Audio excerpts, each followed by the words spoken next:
पहले मुझे ऐसा लगता था कि मैं अर्निंग नहीं हूँ ना, इसीलिए मैं ज़्यादा खर्चा नहीं करती हूँ, इसीलिए शायद अपने आप को बहाने देती हूँ कम खर्चा करने के। जब मैं जॉब ज्वाइन करने वाली थी तब मैंने बहुत सारे एक विश लिस्ट टाइप बनाई हुई थी, मुझे ये चाहिए, ये चाहिए, ये चाहिए, फलान ढिमकान वगैरह वगैरह। पर समय बीतने के साथ साथ अब भी दूसरी सैलरी क्रेडिट हो गई है और मैंने कुछ नहीं खरीदा है।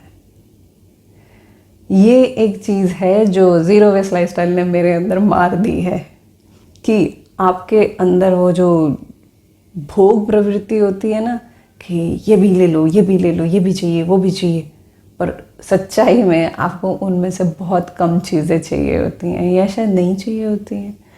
तो ये जो एक चीज़ है ना, ये मेरे को लगता है कि बदल गई है मेरे में। अब वाकई मैं किसी भी जनरल स्टोर में जाती हूँ या किसी भी मॉल में जाती हूँ या किसी भी ऐसी जगह पे जाती हूँ जहाँ पे बहुत शॉपिंग ऑप्शंस हैं, मेरा ख़रीदारी करने को मन ही नहीं करता।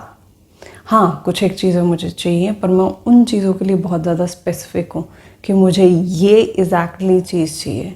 अगर मुझे कपड़ा भी चाहिए तो मैं उस चीज़ के ऊपर पूरी डिफ़ाइन हूँ कि मुझे इस रंग का, इस तरह का, ऐसा कपड़ा चाहिए। हम लोग जो ज़्यादातर खर्चा करते हैं वो या तो कपड़ों पे करते हैं या फिर खाने पीने पे करते हैं या फिर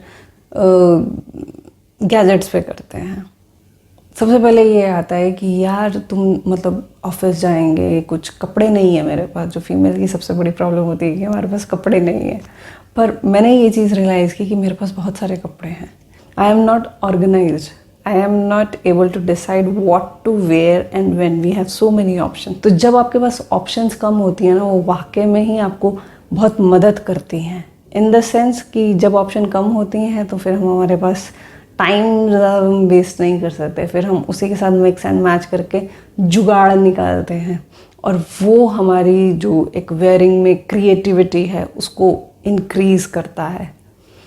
ये जो ड्रेस मैंने अभी पहन रखी है, यही मैं अपने हमारा टीम लंच था वहाँ पहन के गई और मुझे जो फीडबैक मिला कि योर ड्रेस इज़ नाइस, जबकि ये dress if I am not wrong जो मैंने नीचे बॉटम पहना हुआ है वो 2013 या 14 के करीब मैंने सिलाया था। ये जो श्रग है ये मैंने 2000 के करीब सिलाया था और ये जो नीचे मैंने टॉप पहना हुआ है वो टॉप 2013 या 12 के करीब का है। Mix and match and your dress is ready. This is what ये मेरे को ज़ीरो वेस्ट ने सिखाया है। अभी मैं रिसेंटली एक ग्रॉसरी शॉप पे गई, मेरा बेटा मेरे साथ था, तो मेरे मन में आया कि एक छोटा सा एक्सपेरिमेंट किया जाए। मैंने अपने बेटे को बोला, बेटा जा आज तो जो गन लेना चाहता है ले ले। वो पहले गया कोल्ड ड्रिंक सेक्शन में, उसने एक बॉटल उठाई और मैंने बोला इसमें इससे अच्छा ना घर में जाके चीनी घोल के पी लियो, वो ज़्यादा अच्छी है इससे। उसने रख दी। फिर उसने दूसरी कोल्ड ड्रिंक उठाई, उसमें नींबू था, घर में लड्डू नींबू पड़ा है, मैं तो नींबू पानी बना दूँगी, उसने वो भी रख दिया। फिर इधर उधर देखा, उसको कुछ पसंद नहीं आया। फिर मैं उसको प्रोवोक कर रही थी कि अच्छा तो ये भी ले सकता है, वो भी ले सकता है, पर उसको मालूम है, मेरा फीडबैक मालूम है। और उसके बाद फिर मैं कहा चॉकलेट सॉस हम ले सकते हैं, क्योंकि चॉकलेट सॉस हम दोनों को बहुत पसंद है, मुझे और दिव्यांश को। तो कहता हाँ। मैं कहा ठीक है, उठा पलट, इंग्रेडिएंट्स क्या है, मेरे से पढ़ा नहीं जा रहा, मेरी ये आई साइड थोड़ी वीक हो चुकी है, मेरे से वो छोटे छोटे अक्षर पढ़े नहीं जाते। तो मैंने बोला तू पढ़, ना जाने ये पिछले 1 साल में ही बदलाव हुआ है आँखों में एज। उसने इंग्रेडिएंट्स पढ़े, पहली चीज़ शुगर, दूसरी चीज़ मिल्क सॉलिड, तीसरी चीज़ cocoa powder, artificial flavour, artificial colour, stabilisers.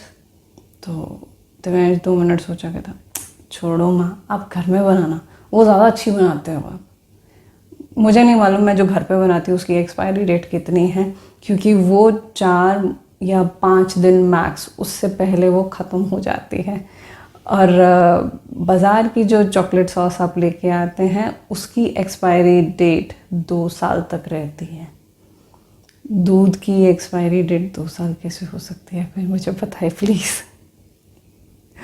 उसके अंदर दूध बचा कितना। तो ये जो गंदपिंद है या ये जो पैक्ड फूड है, ये मेरी लाइफ से एकदम ख़त्म है। और हाँ, मैं ये नहीं कहती हूँ कि बिल्कुल नहीं खाया जाता, खाया जाता है, लेकिन वो हमारे रूटीन में फूड ऑप्शन नहीं है, वो हमारी मीन्स आप कह सकते हैं कि 15 दिन में एक बार चीट मील के जैसे तो है, लेकिन वो रूटीन में बिल्कुल भी नहीं है।